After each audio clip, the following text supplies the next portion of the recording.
Good morning. Good morning, Facebook family and friends. This is Saturday morning with Dr. Mama Rosie Thompson. Today is April 6th. Yes, April 6th. And we are continuing to talk about singleness, and we're still talking about trauma and boundaries, but not in the main topic. Today, we're going to talk about singleness. And we're going to focus today on becoming your whole authentic self and living the truth within ourselves. Um, First and foremost, always thank you so much for joining. Everyone who's joining online, who will be on this line with me as I speak. Those of you who will watch this video later or who may come on later, I really appreciate you for coming on. Thank you so much for listening. Thank you for listening to the other videos. I really appreciate all the comments that I received, the feedback. It means the world to me, and I thank you so much. I also want to say to anyone, like I said, will come on later. I appreciate you. I also appreciate the comments and feedback. There was a comment that when I said something about God being not the but part of anything, but I know what you meant. That what He does, He supersedes everything. And when you say that this is happening in my life, this is happening in my life, but God, I understand it, and I apologize for saying it that way because He does supersede everything, and I don't care what coming up in our lives. We are overcome because of who He is, and He got us and He protects us. So I want to apologize. What I was trying to say is trying to make Him our first fruit instead of talking about what all the stuff that the enemy is doing and all the stuff that's coming against us. Let's focus on what's happening for us, and let's see the good.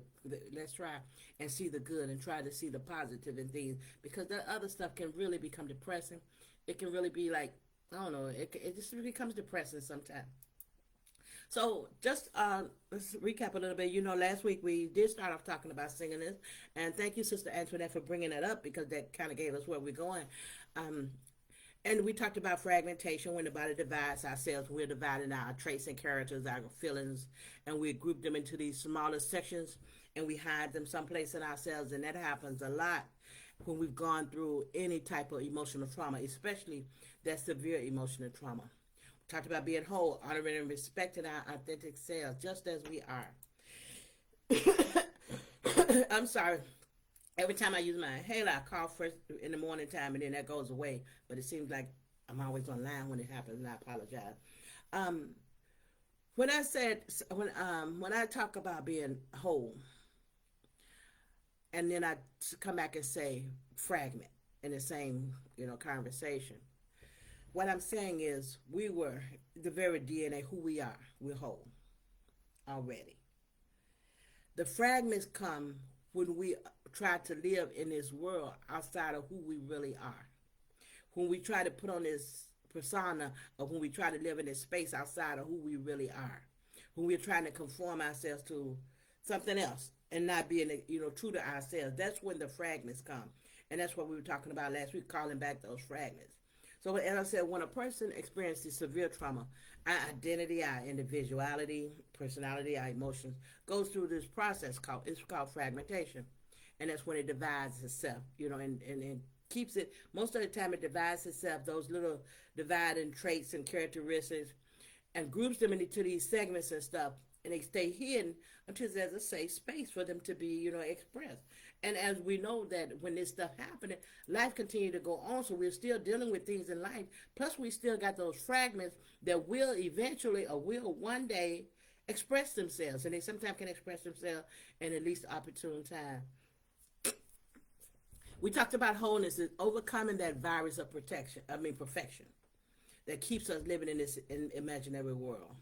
And we want to integrate, or we want to call back those parts of ourselves that have split off over time. And it requires us to release that stored trauma. So when trauma comes up and we got these things that we've hidden, and we'll talk about them a little bit more today, what we've hidden them inside of ourselves, we want to release those things because they make the whole of who we are. We're not whole unless we have all of who we are in us. So when we talk about self-wholeness, we know that it's honoring, it's respecting our authentic selves, just as we are. Calling back those fragment parts helps us to be authentic. It's being true to our own personality, being true to our own values, regardless of the pressure that we are under sometimes to act or be any other way. It's about being actually and exactly what we claim to be. That's what it is. It's actually and exactly what I say that I am. When I say that, we hold the very core DNA of who we are is whole. What I'm saying, DNA, this is a dynamic and adaptable molecule. Okay, that's what a DNA is. And as such, the molecular or the base sequence found within it are subject to change as a result of a phenomenon called mutation. So even it's a molecule, so molecules can change. So the base sequence of that molecule of our DNA is subject to change as a result of a phenomenon called mutation. DNA methylation patterns can be altered. Okay, the pattern of the DNA and who we are can be altered. That's what we talked about. Some of the fragmented parts breaking off. So even though in our core DNA we're whole, those parts, the methylation patterns can be altered by stress and lead to changes in the expression genes. Then that's the gene that regulate our behavior. So, okay, you understand exactly what I mean when I say that it regulates and changes our behavior. You know how you were one time carefree, and now because something happened in your life, you're not that carefree anymore. When you were one time giving and things happened in your life and you wasn't giving anymore, that kind of stuff. So it actually changed our behavior. We get to be, in a sense, mean because we've been hurt, that kind of stuff. So the DNA can change, but what we're talking about when we're speaking of being whole is calling back the real who you are. It's okay. Those people that call themselves hurt you, leave them somewhere. Leave them wherever they are. Don't let them be big enough and important enough that they can change the DNA of who you really are, the core DNA of who you are. I was looking at this, and in the National Institute of Medicine, it said that this prolonged stress or this chronic, when we get to chronic places in our life, this chronic stress resulted from prolonged exposure to negative life events. Like I had, prolonged exposure to negative life events increases the risk of disorders, mood disorders, anxiety and disorders. What it does, it disrupts the whole me. So this prolonged stress over my life, I started, like I told you before, I started to try to live inside the word, and I still try to do that. I live inside the word, 'cause everything outside of it, I don't know if it's real. I don't know if it's true. If you can't bring me what the Bible say, I don't really want to hear what anything else too much. I'm not saying that we can't have conversation. What I'm saying is things like when my child got hurt, and people saying things like when my mom before she passed away, and people saying things like, "Oh, she gonna be okay. She got a lot of work to do." You don't know that. You do not know that. There's no scripture that says that. And since there's nothing that I can hold on to that says that, I don't want you telling me that. Just tell me you're there for me. I love you. I'm praying for you. That's good enough for me. But I understand that people are trying to be helpful. But sometimes your helpfulness is not helpful. Especially when I see that the advice you're giving me is not the advice you take for yourself. So that's what I'm trying to say. So it disrupts the DNA, the whole DNA of who I am, and it kind of makes it fragment. Now I'm not the Rosie that I was before. I'm not the Rosie I was created to be. But I want to bring that back because that Rosie is the best Rosie I could ever be. When we're fragmented and we're living in this imaginary world, that world is not the best you could ever be. But this Rosie, when I'm authentic, when I'm real, this is the best Rosie I could ever be. If not for you, definitely for me. And that's more important, definitely for me. So we call back that person we used to be before we were hurt. We call back that person we used to be before somebody did us wrong, and now we start to say things like, well, young women, I know I don't want no man. People saying things like, well, I don't trust nobody. I don't want to be in a relationship. The same thing that's not necessarily true, because what you're saying is, I don't want to be hurt anymore. Everybody's not the same. We start to put people in these bags where we act like all men are bad, all women are bad. Man, they all crazy. The devil is a lie. No, we're not. Because if you don't think, if I'm a female, and I think all women are crazy, all includes me. And if there are males out there, and I think that all men are crazy, am I saying that my sons are crazy? No, my sons are not crazy. Am I saying that my daughter is crazy? No, I'm not. My daughter is not crazy. And I'm sure that you don't mean that for your child or your mama, your dad, your brother, your sister, yourself. So I don't say those things. I don't say those things. So before we were hurt, some of those things we would not have said. So we call back the core DNA molecule. We call it back because it's the core of who we are. I said we started off last week talking about why do people love authentic people, but they find it so hard sometimes to be authentic themselves. And it's the very same reason that people don't set boundaries. It's uncomfortable. Being authentic can be, especially if you have not always been authentic, it can be very uncomfortable where you have to come out and be real and be really who you are. Be really who you say you are. Admit how you feel. That can be really uncomfortable. So it's the same exact reason that people do not set boundaries. Okay, I'm going to make sure that I don't miss anyone. But if I do, I'm going to keep going doing what I'm doing today. But if I miss you, if I don't see you come on, I just want to say thank you so much. And I will look a little bit later to see if I have any questions or anything I need to answer. And I'll make sure that I do that. But it's the same reason we don't set boundaries. We get so caught up in how we could appear to other people. And we get so caught up in what they may think of us that we are left paralyzed by our own self-consciousness. We are left paralyzed by our own self-consciousness because we don't want to appear a certain way to people, and we don't want them to think of certain things to us. That's why we live in these imaginary worlds. That's why we do things sometimes what we can't afford to do, or we know it's not what we should do, but we do it anyway because we're in this imaginary world and we're trying to keep up this persona of who we want people to see in us, but it's not who we really are. I saw one time on Facebook, and I posted it on my page because I kind of liked it. The young man was saying, he said that God doesn't bless who we pretend we are. He blesses who we are. I don't know if that's true. I know that we're blessed. So I don't know if that's true, but I thought I liked it because I thought it gave us it suggested that we should really be who we're supposed to be, who we were created to be. So the reason we don't, a lot of times the reason we're not authentic, because we get scared. We'd rather be completely safe from external judgments. It's more important to us to be safe from external judgments than it is to live our best life, regardless of what people think about us. Being authentic, it does not always feel safe. It's like setting boundaries, especially when our genuine self does not align with the cultural norms. You know, I was thinking about one day, this young lady met this guy, and she was saying she liked him. She thought he was a really nice guy, but she didn't like the way he dressed, and I thought maybe he was dirty. You know, no, it wasn't. He was dirty. It wasn't that he wasn't dressed, but he didn't. All that money he making, he don't wear anything name brand. He could at least get him a polo shirt. But to her, because of this world that she lived in, it was important to her that the guy she date be a part of this world that she was in. Maybe he was comfortable being who he was and what he wore, but it was important enough for her to talk about it multiple times. So the cultural norm of certain things in the life that we live prevents us from being authentic, prevents us from being genuine.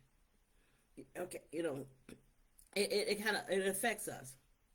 It happens not only in our personal relationships, but even we talked about it at work, where we talked about our self-conscious biases, where managers hire their own image. You go in and they perception that you are, that you are a good fit, or they perceive that you are will be a team player. I remember this young lady that I hired one time, and I hired her, and the manager had to approve it, so she knew I hired her, but she had never met her. So we had this meeting, big meeting, where we were supposed to introduce all the new employees to everybody. So I introduced this young lady, and she waved her hand like this. She stood up and smiled, and she waved her hand. So the manager told me after the meeting, I think I see her leadership qualities in her. And I'm saying, she just waved her hand. But what she saw a little bit was herself in her. So being authentic is not always safe, and when it goes against, when it doesn't align with the cultural norms, when it doesn't align with what the expectations are from somebody, then it's not easy to step out there and just be who you are. When we talk about authenticity, if we are not authentic, it can inhibit intimacy. So, Sister Antoinette, we want relationships. But if we're not able to be authentic and real, we inhibit the intimacy, the closeness with people. We inhibit having the real affection of a relationship because it prevents other people from knowing who we really are. Because we are censoring ourselves, and we're showing up as someone other than who we really are. So that's what happens. When we're not authentic, we're trying to have a relationship, but it's not going to be the best relationship if we can't be real in who we are. If we're showing up with this censored part of me, I only want you to see this. That's why it's important to just be ourselves. So what happens when we're not authentic? We second guess. Well, you can tell when you're not being authentic. When you meet someone, or they're not authentic, or you're not authentic. We second guess what we say. Always second guessing because we're censoring, and we're trying to make sure that this is not that what we say is going to be in the right tone and turn, but we're trying to make sure that it's going to be believable because it's not real. We censor what we get. We second guess it. Maybe should I say this? I've had people run it by me, run things by me that made no sense in the whole world, but they say it to me, and then they'll see how you react to it. Then it helps them to go on and say it to whoever else they really want to talk to. Another thing, we say what we think people want to hear instead of what we really feel. We say sometimes, we're upset, and that friend or that coworker, that husband or the wife, you okay? What's wrong? Nothing, I'm okay. Because you already know that they don't want to hear you tell them, no, I'm not okay. I don't like when you do this. This bothers me. This bothers me. This affects me. This way, you already know they don't want to hear it. So we say what we think they want to hear instead. But when we're being authentic, we have to be authentic even if they don't want to hear. And sometimes it hurts. Yeah, it hurts because we don't want to lose relationships. I know I don't. But if that's what it takes, because I need to be okay. I need you to love me enough to let me be okay. Just as I need to love you enough to let you be okay. When we're not authentic, we compare ourselves to others. We look at other people as being better than we are. We won't admit it, but that's what we're doing. When we're not authentic, we are comparing ourselves to others. Why do we compare ourselves to others when we're individually so uniquely made? There's nobody like me. Then you may see some things and they act a little bit like me. They're funny or they joke a lot like me, but they're not like me. It's just like fingerprints. No one else is like you. You are so unique and so wonderful. That's why it's so important for us to be whole in who we are. Because people are missing out on the whole you because you're trying to be somebody you think they want you to be. Don't do that. We don't want to do that. So when we're not authentic, we continue to look at other people because we as being better than we are. Or we see ourselves falling short somehow by proxy. We see they're doing this and I'm not doing it. This is not in my life. I'm falling short in this area. So we try to we become inauthentic. We don't be authentic. I don't show the real who we are. When we're not authentic, we're preoccupied with other people's faults. We get so caught up on what's wrong with them and why do they do this and they do that and what that does, and that's horrible because what it does, it takes the focus of ourselves. If each one of us took care of ourselves, we wouldn't even have to do that. But we get so preoccupied with finding fault in other people, and that's sad because when we start to looking at other people to try to find fault, that means we've taken the focus off me trying to be better. I've taken the focus off me. We don't want to find fault in other people. We don't want to do that. We want to take people at what they say and leave them right there. When we're not authentic, we lie. We create these walls between who we really are and who we want these other people to believe. So it's the same thing with the other people. Sometimes they're creating walls too. But when we're not authentic, we create these walls. Because we want somebody to see us this way. We want somebody to believe that we're this way. And we start to lie about who we are. We start to lie. I've heard so many lies, rather, about what people have and what people do. And it made no sense at all, just lying. There was a coworker once, and I admired her based on who she showed me. Who she showed me she was. And she would come to work and she would brag about her husband and he does this. And I got home last night. He had bought me flowers. He cooked me dinner. He did this and he did that. And it snowed the other day. And when he went and cleaned my car off. And I admired it. I thought it was wonderful. So one day, something happened. And I said something about him. I'm like, girl, I'm bragging too, because she bragging. I'm like, girl, he going to do that for you. She said she was upset that day. I guess that wasn't a good day for being, for fooling anybody. And she said, girl, you don't know. I spent a lot of evenings locked in my bathroom. That man is horrible. I'm like, wow.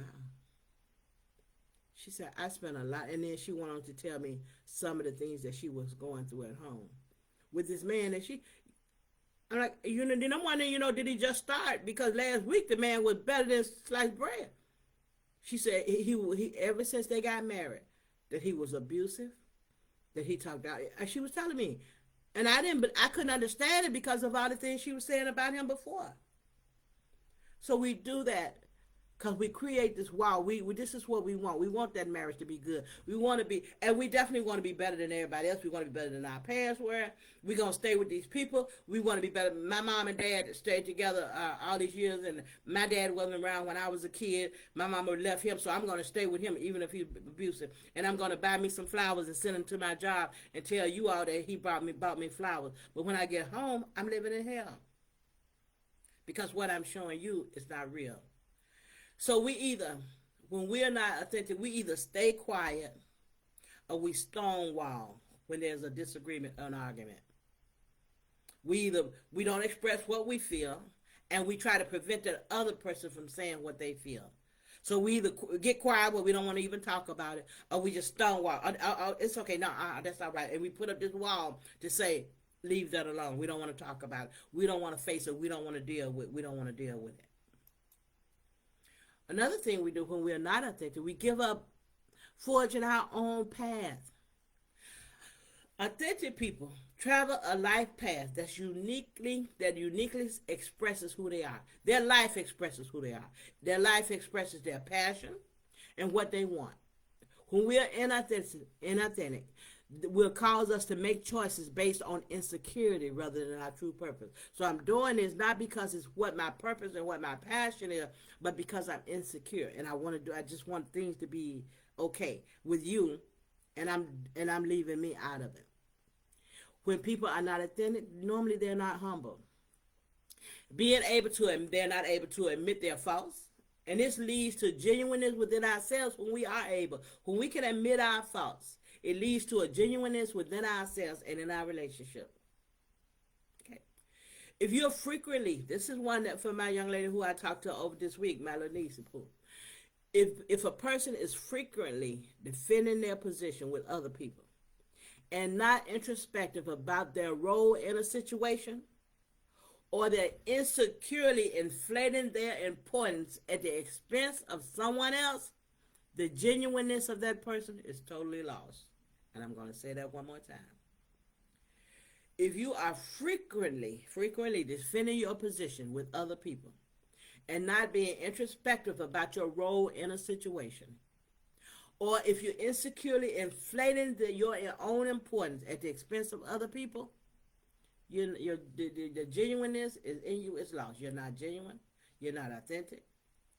And you really need to go and see why. You need to go and look at your life and pull back whatever fragments, whatever you've lost that's got you doing that. Why would you need to inflate your importance at the expense of somebody else? That happens so often and so many times that people want to inflate who they are at the expense of telling like somebody else is worse than them. And that's really sad to do that. Another thing about not being authentic, people lack empathy.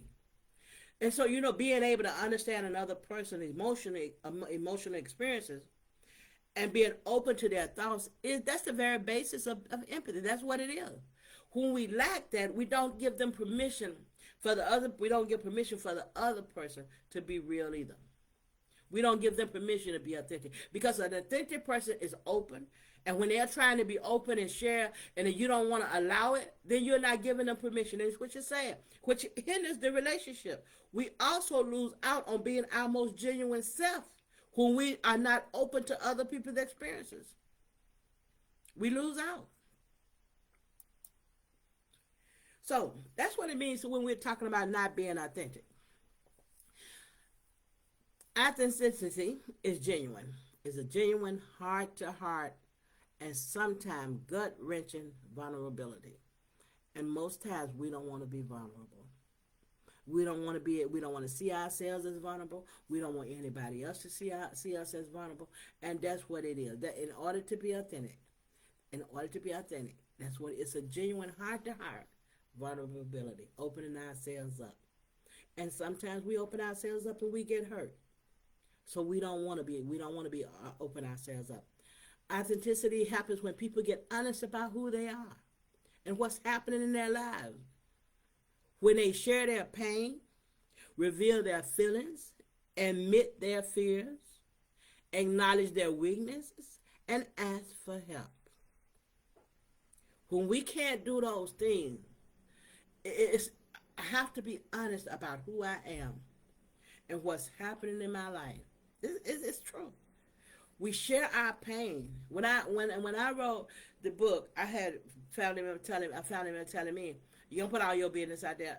And it wasn't because I cared to put my business out there either. It's not easy to share that stuff. It's not easy to say what I felt. It's not easy to say what I went through. It's not easy to say that I'm learning at the age of 68 how to be whole. It's not easy to say. But I say it because that's my passion and my purpose. I say it because there's somebody else out there younger than me who is not whole, who still have fragments in their lives, who still is not the whole person that they were created to be. And if I can put myself out here and grow within myself and become whole and help somebody else do the same, then it's worth it to me. And anybody who has a problem with it, maybe they need to look in the mirror of their own lives. You remember we talked about that? It's easy to look through the glass at somebody else's life and find all the stuff that's wrong. But we need to look in the mirror of our own lives. And it's all about working on ourselves. That's why I said at one time, I really appreciate when people come on here to watch this. But I really hope that you're not watching this because you know Rosie. That's not going to help you much. I hope that you can look at your own life. And if nothing applies to you, praise the Lord. But maybe you'll meet somebody that you can help. Somebody who you can help. So when you look at this, it's not about, ooh, poor Rosie. Rosie's not poor by any means. When I became whole and as I grow, I am better than I ever been in my life. I am more free than I ever been in my life. I am more authentic. I can say what I feel respectfully and love. I don't have to get angry with people anymore. I used to get angry with people for doing things they did and doing things they did and saying things they said. And I just didn't understand why people do that. And I don't understand why and they did this and they did that. You do whatever you want to do.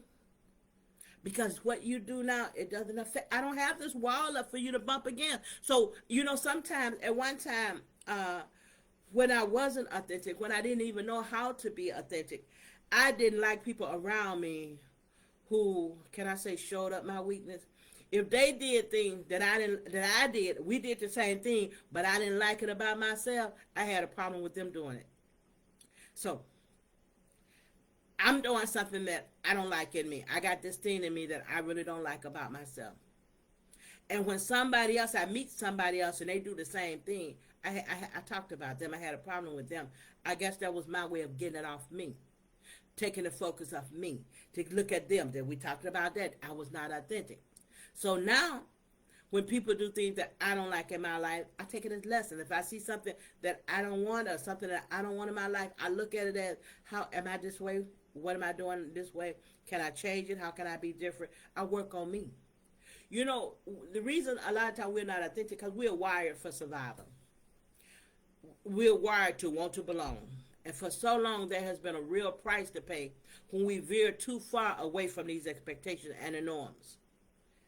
When we feel we have more to lose by losing ourselves than we have to gain, we adapt who we are to safeguard our status, our stature. We would to safeguard our reputation. We're trying to safeguard whatever else it may be at stake in our lives. Sometimes it's our paycheck. We're trying to safeguard this stuff So we adapt to this way. We're wired to be this way, and we're trying to safeguard. So it becomes easier, and sometimes it even seems safer, to suppress our own true thoughts, to suppress our own true feelings, our personality, than to express them. But unfortunately, saints and people, this leads to a lack of real connection. It may not seem like it when we're doing it, but it leads to a lack of real connection. Rather than our friends understanding who we truly are and us understanding them, we engage, and our friends going to engage in our persona or the false mask that we employ to engage with the world. So we got this false mask on. We're living in this imaginary world. So I put on the false clothes. I put on the false mask. Everything to make you think I'm one place when I'm actually another. That cannot be a real connection. We cannot have a real relationship. It cannot grow. It will not get deep. Sarah Ban Breath Notch, and her name is Breath Notch. Her name is Sarah Ban Breath Notch. She had a definition that I like for the authentic self, and she said that the authentic self is the soul made visible. That's what it is. We hide so much until we're not open. We're not even visible to anybody. Sometimes not even to ourselves. Authenticity takes effort. It takes practice. Isn't that crazy? When we have never been authentic with ourselves, authenticity takes practice. And it takes effort. We have to make ourselves be real. We have to make ourselves take our time and look at ourselves and see, be aware and become aware of ourselves. What am I feeling? What do I really want in life? It means being in tune with ourselves by building our own self-awareness and our thorough ongoing self-reflection. We have to reflect on ourselves. This includes living with intention. We have to live with purpose in alliance with our feelings, our thoughts, and our beliefs. Authenticity is not about our outward success. It's not about anything outward, but rather about our inward success. What makes up the real me, or that makes up the real you. It means that we can trust ourselves with the choices we make, because those choices are guided by our own internal compass. So we can trust ourselves. We want to stay grounded in the whole real world, in our real world. This real world where we are not swayed by material things. We are not swayed by price tags. We are not swayed by name brands in order to promote our self-worth. Now, make sure you get that. I'm not saying don't wear name brands. Not at all. You wear what you want. You buy what you want. What I'm saying is we don't use these things to promote our self-worth. We really already know whether the glasses cost $10 or $10,000 that I'm still worthy, that I'm still whole, that I'm still everything that I need to be. That I'm still fearfully and wonderfully made. That I am still the head and not the tail. We know that, and we don't have to go and buy this like the young lady wanted her guy to get that polo shirt. We don't have to have a polo shirt to find self-worth. We want to find self-worth in just knowing who we are and knowing that the core DNA of who we are, we're already there. We find the truth within ourselves and to act in accordance with that truth. That's the whole self. That's the whole singer. When we become a whole singer, we can connect and have relationships. When we become, because we can get into lives of the people all the time. It's easy to get in lives of people. People are always looking for somebody to get in their life for whatever reason that may be. But if you want to have a real relationship and able to have a stable and ongoing, productive and positive relationship, we need to be whole singularly. So we find the truth within ourselves and act according to that truth. So what truth is it? It's the truth before we started living in an imaginary world. It's the truth before we started acting like pain didn't hurt. We can admit it hurts. It was the truth before we hid behind the trauma. Trauma is common. Trauma is normal. Trauma happens to everybody. But if we manage those trauma triggers when they come up in our lives, we admit that this happened, to even stop admitting to yourself, this happened to me. Even if we played a part in it. This happened to me. I liked it. I was a part in it. I don't like that I did that. I'm sorry that I did that. But this trauma, I have to let it go in order to be the whole who I am. And my way of letting it go was to put it in that book of Thornless Rose. before we hid behind the trauma. The truth before we pretended that the disappointment was expected. You in love with somebody and you really care something about them. And I knew they were going to act that way. No, you didn't. If you did, there's something wrong with you. If you knew they were going to act that way and you still got in a relationship with them, if you knew already that that was going to be the end of it. No, you know we didn't. And we can admit, but we have to become vulnerable. We have to tell the truth to ourselves in order to be singularly whole. And when we are singularly whole, we can share that with other people. And when we're able to share that and be real with other people, when we're really able to say, when you do X, Y, Z, it really affects me, that bothers me, and be able to set some boundaries in our lives, when we become whole, we can have whole relationships. But I can't go into talking about singleness and talking about getting people in our lives and why we're not single. I can just tell you some of the things that it takes to make up a whole single person. Before we became conformed to this imaginary world, we're not to be conformed, but we renewed our minds back to the core DNA of who we are and transform. He said, be not conformed, but rather be transformed by the renewing. So it's not a brand new mind that was never there, but we renew.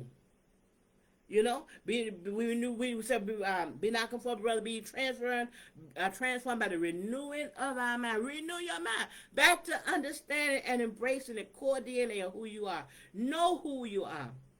Say it to yourself. That's why we do our affirmation. That's why I put some on the wall. And I see it every day. Believe in yourself. Anything is possible. Never give up. And in the hallway, there's one that said, it's an awesome day. Make it an awesome day. Make it a good day. We have choices in our lives. Start to talk and speak to ourselves about what we want in our lives. That's what we do. We have choices. And nobody can take these away, but we can hurt and we can take them away from ourselves. I want to come back and see if I missed anything that I need to comment. I see we have some comment. And I want to say, could you give the title of your book again?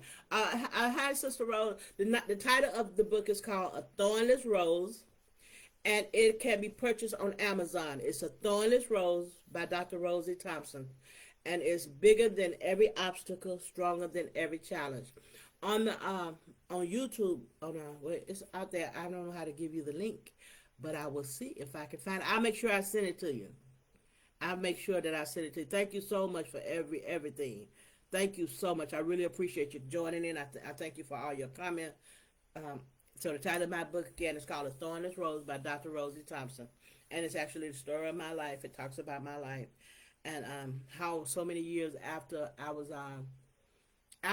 abused by my father. It started when I was 11 years old.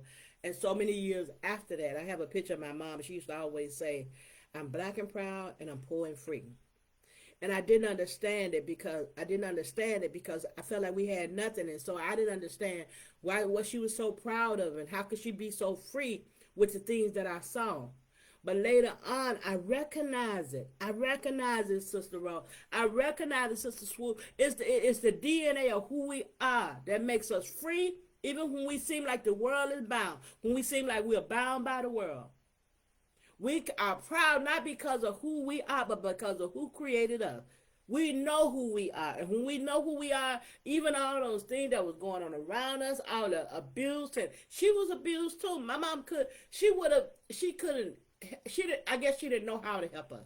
I can honestly say I believe that. She didn't get us out of there because there was really no place to go in Mississippi where we lived. And at the time when we lived there, if she had went to her mom's house, her mom would have sent her back home. Because that's what people did. That was your business. You kept it in the house. You didn't tell nobody. I just thank God that I did tell people. I did tell people. That's how I came to Chicago. But yeah, it's called A Thornless Rose because I don't feel that we have to prick everybody that touch us. We can be humble. We can be loving. We can be who we were created to be. But it does not mean that we are not just as beautiful. It does not mean that we don't smell just as sweet as any other rose. Not just me, but each and every one of us. We are just as beautiful. So we don't have to fight. When we actually learn about the traumas in our lives, and when we start to managing those triggers that come up. You know, sometimes I've heard people say they don't want to meet the old Rosie. The old Rosie is the one I don't even like. I thank God that she's dead. That's why we die. You know, we die daily. That's why we die. Because there's stuff that we have allowed, those triggers and things in our lives that we've been operating in, and the fragments that we've been living in. Let them die. That's not who we are. Let the real who we were created to be come like a little kid. The little kid, how they can be upset one minute, go play the next minute. They just so carefree and so loving. That's who we are too. So I thank God. I thank God. I thank God for each and every one of you who joined today. I don't think I have any more comments that I need to look at. Let me make sure. But I really thank everybody who has joined today for coming in, for your comments. They mean the world to me. Thank you, mean the world to me. And thank you so much. Our affirmations for today. Our core, DNA is whole. This includes our identity, our individuality, our personalities, and our emotions. We call back all parts of ourselves. We are no longer fragmented. We honor ourselves by being authentic. We are actually and exactly what and who we claim to be. And we are a safe place for ourselves. And Sister Shirley Thompson said this one, and I will keep it on here. She said to end it with, today is a good day to have a great day. Thank you all so much for joining. God willing, I will see you next Saturday on at 8 a.m. And I will be posting this video to YouTube. Thank you so much and have a great day. Goodbye.